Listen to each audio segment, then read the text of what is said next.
Bună ziua, sunt David, am 7 ani și astăzi o să vă arăt cum fac eu un avion de hârtie care zboară foarte bine. Hai să vedem, fiți atenți cum începem. Îndoiem foaia, doar că să fie colț la colț. Uitați.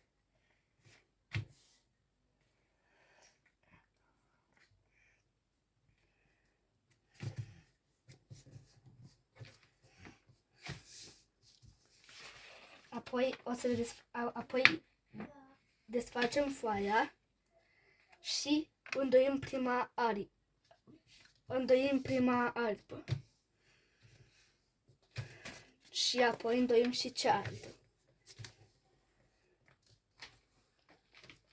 Apoi facem așa, adică îndoim aripa în jos și o facem cât să fie așa, și o facem să arate ca un plic. Apoi îndoim asta aici, îndoim aripa asta aici și cealaltă tot cam pe aici. Apoi luăm asta și o punem aici și apoi întoarcem foaia. Și apoi îndoim avionul în jumătate.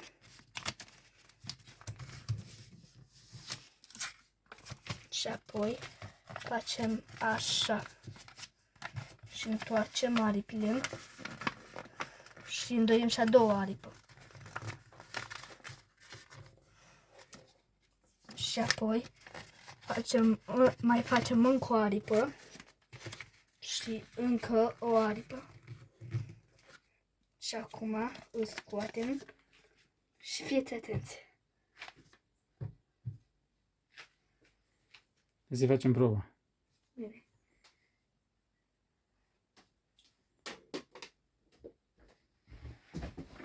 Uitați. Bravo!